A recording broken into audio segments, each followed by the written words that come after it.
Good evening. Host Eric here, or as they say in Mexico, El Huasto Enrico.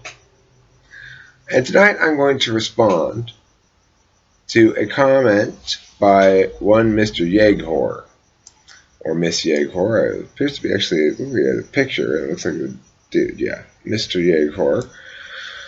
He says,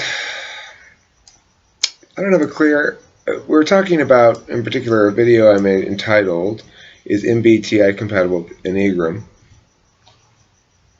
And he talks about his description of the Enneagram types as correlating with certain dominant functions, has him breaking the Enneagram into a slightly different organizational structure. So I want to go over this comment one paragraph at a time, basically. I don't have a clear-cut idea he starts out with about tri-type and wing, so I'll try to make my ideas as I go along. Okay, it sounds like an ENDB to me. It's going to make it shit as it goes. Alright, sounds good. That's what I do all the time. It's my life story.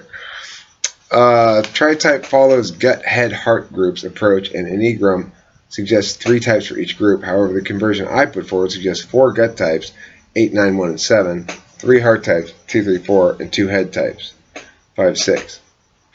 Okay, well, I would argue that the dominant function alone doesn't determine that. That it's a conjunction of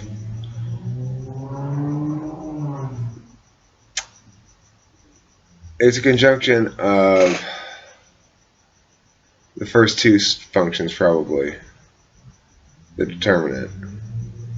Because, I mean, my primary tool is introverted thinking in the Jungian cognitive function model. And I certainly display an affinity for rational stuff, reason-based stuff. But most importantly, I think the Enneagram designates those correlates between head, heart, gut with specific fears that are underlying that type. So, well, not specific fears, specific negative emotions. My specific negative emotion is 7, as a head type, is fear. That resonates well with me, and it explains my behavior well. That, as a 7, I'm seeking to distract myself away from the fear, is my response to it. And then it would say, the Enneagram would argue that the heart types are in response to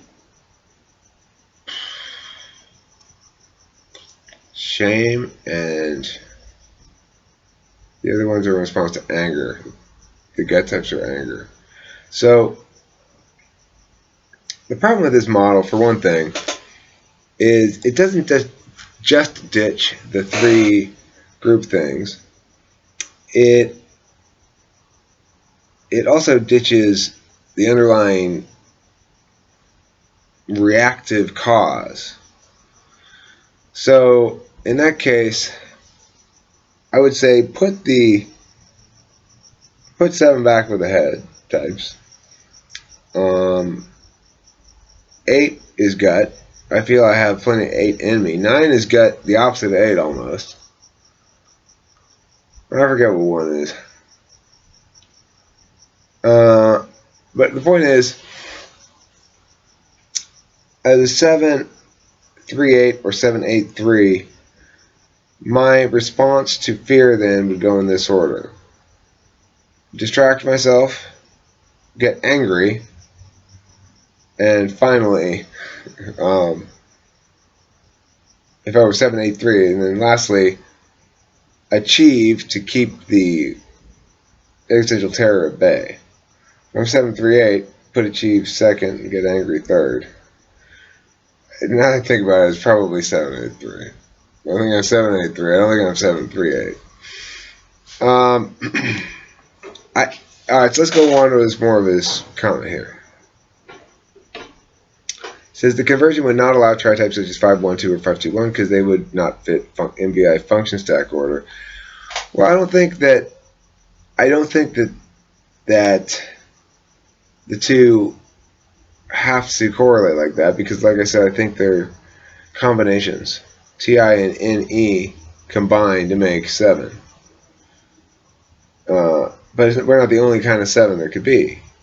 So when you could have NE and FI7, well, I don't know that type as well as I know my own. I know that they are typically a little bit less heady than us, obviously. But, you know, like Heidi Priebe is a ENFP 7, and she's sharp as a tack, or whatever they say. And I've had ENFPs in my classes, debaters. They make bad arguments, or they make weaker arguments by gut, by reflex, but you can train them. They're smart as hell. The NE is a powerful tool because, you know, the intuition is not so much, regardless of both sides of the intuition, they're the creative side of things. That's where creation comes from. That's when you create a new framework for something. You engage it with extroverted or introverted intuition is to find a new truth, which necessarily means an adjustment to framework. Okay, tri-type follows gut, head, heart approach. We did that one. Okay, wings feel a bit forced to me. Me too. They seem arbitrary. I don't know why they're there. I haven't heard any good explanation for it, except that people seem to be more than just one thing. So what? They just said, well, maybe you're that too. I don't know. There's some complicated line thing. This collapses to that. I don't buy it. I don't buy that part at all. I think it's arbitrary. Oh, why did I say first, sixth, and eighth functions? Well, because of what you said before. Alright, so look, before this, he's saying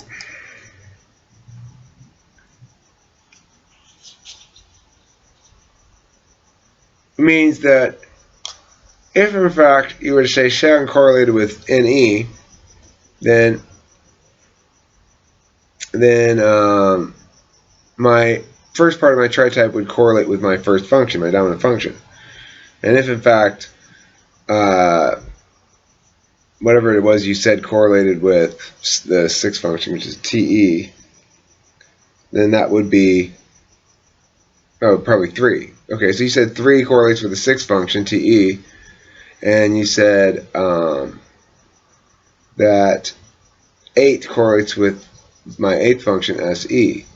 So if in fact there were a corollary, I mean, if you were onto something that was accurate, then that's how it would play out. People would go, oh well, if I were to let me just read the descriptions first and decide which ones I am, and I'd just read them. I go, well, I'm definitely 738 or 783, and then they go, okay, well now here's what the correlates are, and you go, oh look, those are mine, just like you said, and they're in that order. Oh, it looks like I got it in the wrong order.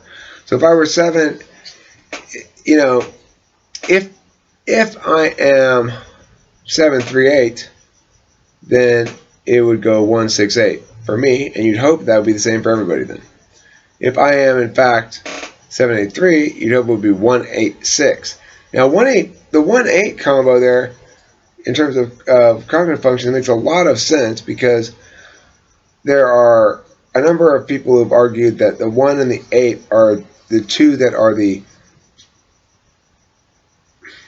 closest to the surface, and one is conscious and one is not. And I can kind of get that. I don't really understand how it is in any given moment I take action. I just find myself doing it sometimes, and SE gets transformed into a mover and shakery kind of a function, which is what they call this tri-type 783, 738, an action-taking function, an action-taking part of my Enneagram type, and then you know, it ends up being, I take the action of anger. So I'm saying I don't really know what I'm doing. It's not something I choose to do, right? I get angry as a reflexive response.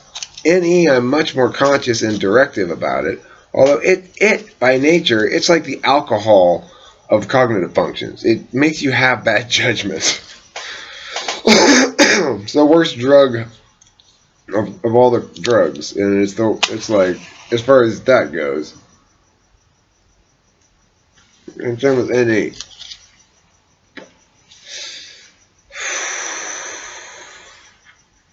So let's see what else he says. So that's why I said that. And then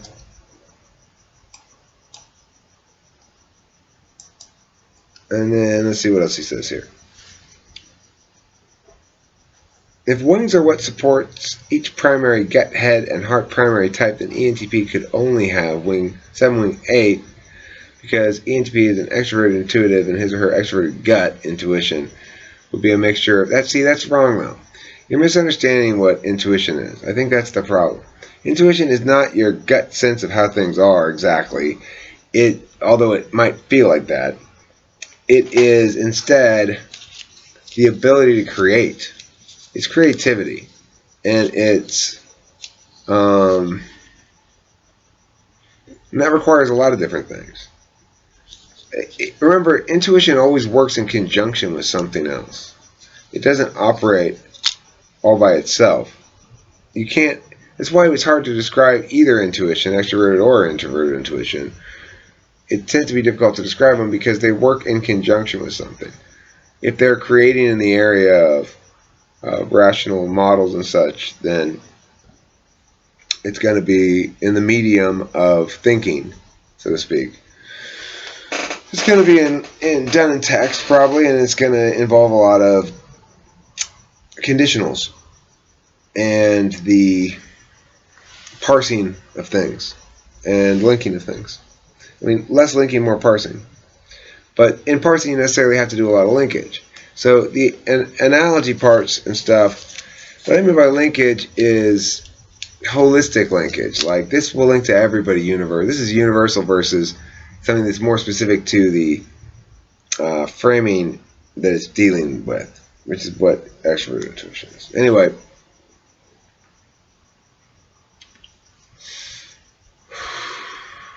he says,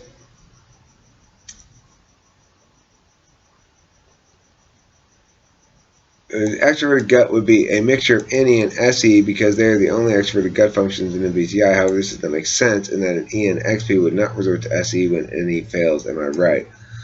Well, it depends what you think about SE as being. I've indicated in an earlier video that I think SE and SI, I think all the functions, they play out differently externally and internally.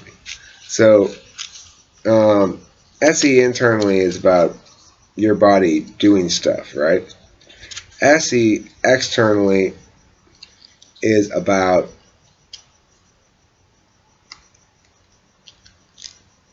the objects, the objects around you as an environment. Space is an environment. So the thing is, we don't really use space as an environment anymore for much. Certainly it breaks down in the car, in the sense that I've been known to drive aggressively. I've been known to honk at people unreasonably. It's like NE is not generating possibilities to get me out of this traffic or allow me to avoid this. I am not coming up with any clever solution. None of my alternate secret routes are working. It's fucked no matter which way you go. I'm just going to have to sit here and be patient. That's when SE starts to go like, my body is my car, and I'm like, I'm fucking zooming around people, like go in the right turn lane, then zoom past everybody else to go ahead of them and stuff. That's a good example of NE breaking down and me going SE, right? And I'm not somebody who would ever, who goes to fist fights. That's not the case. But I've gotten in one, but it was, as an adult, I told this story in a different video, so I'm not going to tell it now, but, I got sucker punched. Took me a while to start fighting back. Eventually I did. Anyway, but I'm not likely to hit at all. What I am likely to do is take an SE style of approach to moments when any is not useful, which is to say, I start going, I don't give a fuck what we do. You need to make a decision now. We need to go now. I get really frustrated when shit gets bogged down in excessive talking. It goes nowhere. But most importantly, it goes nowhere. It's just like people want more reassurance about something or whatever. But I've already explained that this is where the uncertainties are, and yada yada yada. That's when SE manifests itself. When any is not useful, then yeah, SE manifests itself as either a push to move and do regardless, or driving like a nut. I don't know. I'm not 752 or 753. I'm not 5 anything. What is 5 again? I don't even remember. 5's the investigator. Well, yeah, I guess I'm kind of 5-ish. But, I mean, not really. That's the thing. I'm not interested in finding out the answer. I'm interested in making a cool thing. I'm interested in it being cool and fitting together nicely. But I don't think of that as having inherent. I think intellectually of it as having inherent value, but it's not my driving force. I'm motivated by engagement with others, not by. I don't mind if your model turns out better, my model turns out. I don't freaking care. I'm not attached to any of that stuff. I like talking about it because it gives me a chance to engage with people about what kind of stuff I like to engage about, which is ideas. INTPs don't get this because they want the ideas to get put to bed at a certain point and settled upon. Yes, those are the ideas that we're settled on, that area right there. But for me, no ideas are really ever settled, and even if they are, I might need to break apart that house to use the pieces to build something over here. So INTPs don't necessarily like it when you start breaking apart their house. I try not to do it anymore. I try never to piss off INTPs because I know they don't put up with much shit. They just bail. It's like, well, fuck you. So any shadow is NI. NE is supported by NI from time to time. Yeah, it is. An ENTP is someone who is 70% NE down and 30% NI down, perhaps. I tend to agree with you on this, but I think that the NI is unconscious, which is to say, we can't rely on it in a pinch. We have to rely on NE in a pinch, and NI vice versa. They can't rely on NE in a pinch. Yeah.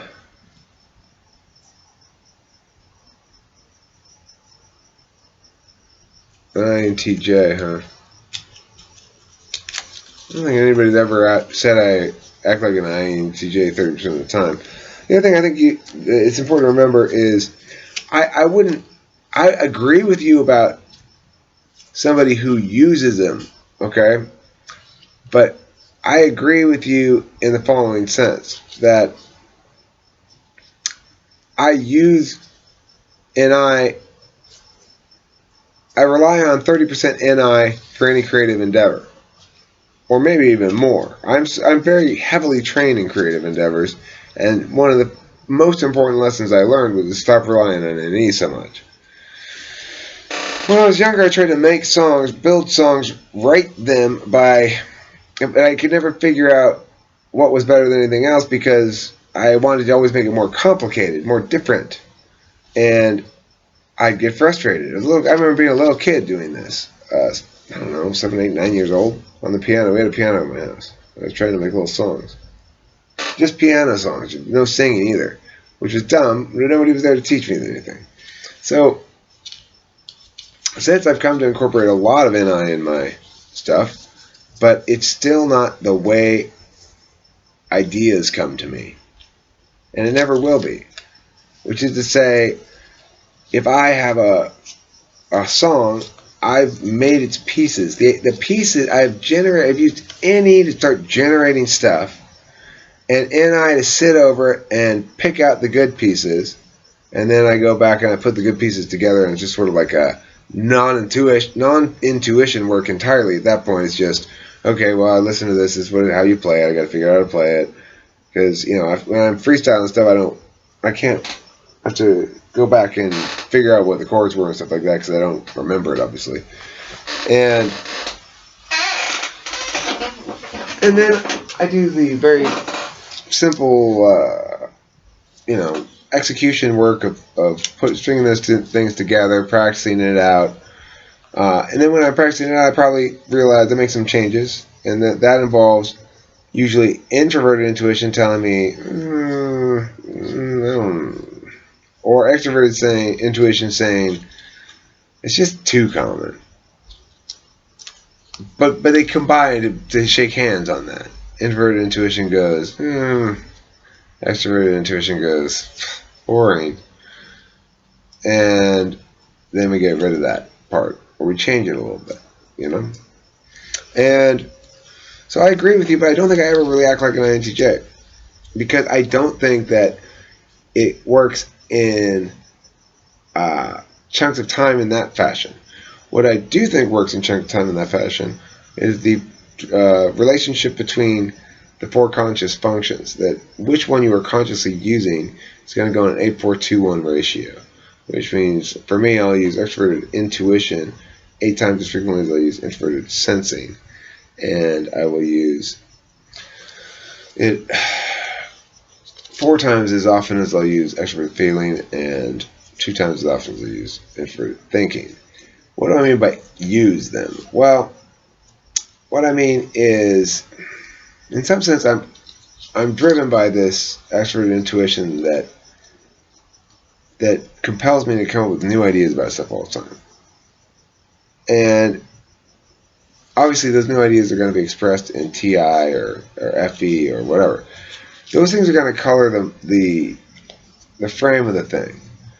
But what I mean by these proportionalities is there are a lot of times when we're simply operating on autopilot.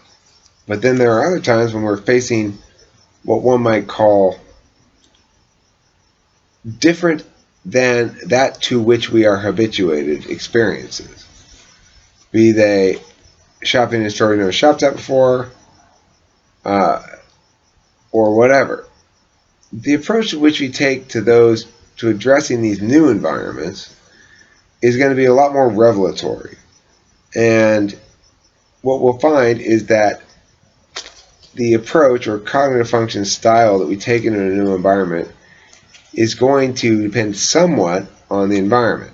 So you might be able to say 8 times as many environments support NE as support TI, which is what you prioritize. It doesn't mean you're using them to the exclusion of something else.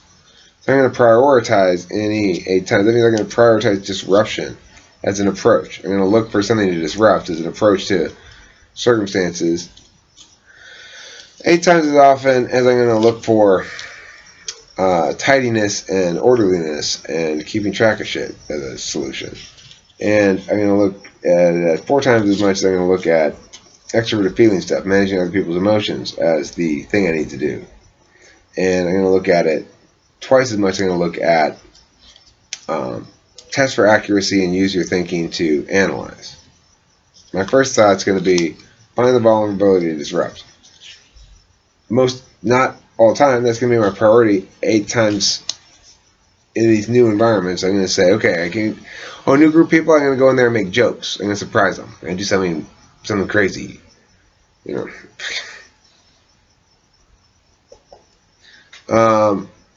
oh, I'm going to go to this market here. Well, I just have to fulfill my list here. Let me just hurry up and get out of here and get everything on my list. Check it out. That's SI. Occasionally I'll go someplace and do that, but that's obviously not a preferred activity. Oh, I'm talking to this group of people. We're talking about ideas. I'm going to engage with them primarily in terms of TI, which is to say, I'm not going to be coming at this from a where are they wrong perspective like I might normally, because I want to disrupt. I'm going to be coming at it from a where are they right, where are they wrong, where are they going with this? Let me figure it all out before I come to any judgments about it. You know, it's funny they call N and S perceiving functions, but N is very judgmental in terms of it's sort of the thing that determines your attitude towards everything. If you're NE dumb, your attitude towards everything is, how can I blow this shit up? And then, but not when you go to the store to buy, get things on your grocery list. In that instance, you got to use SI.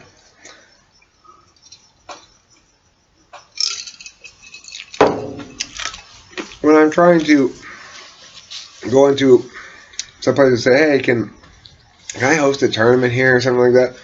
Obviously, I'm not going to argue reasons why they should have to let me host the tournament. I'm not going to be like, TI, well, it's accurate and fair that you should let me host the tournament, blah, blah, blah. And I'm not going to be disruptive. I'm not going to go in there and say, your school sucks and I'm going to blow everything up.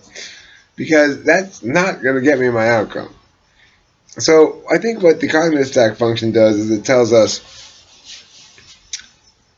where I can successfully still pull off NE more often than anything else in a lot of different situations. And so I might try to thread a little NE into that school meeting by making some jokes if I think they're disruptive of a static moment that maybe needs to be disrupted or something, but I'll have to use it on the fly. It's not going to be my gut going in there. I'm going to worry about this person's emotions. And even if I do disrupt, then it's in the service of FE. So I guess that's what it's like. Who's in charge? Who's driving the boat? Is it disruption? Is it accuracy? Is it other people's feelings? Or is it orderliness? And for me, most times disruption, next most accurateness, next most expert feeling, last most order.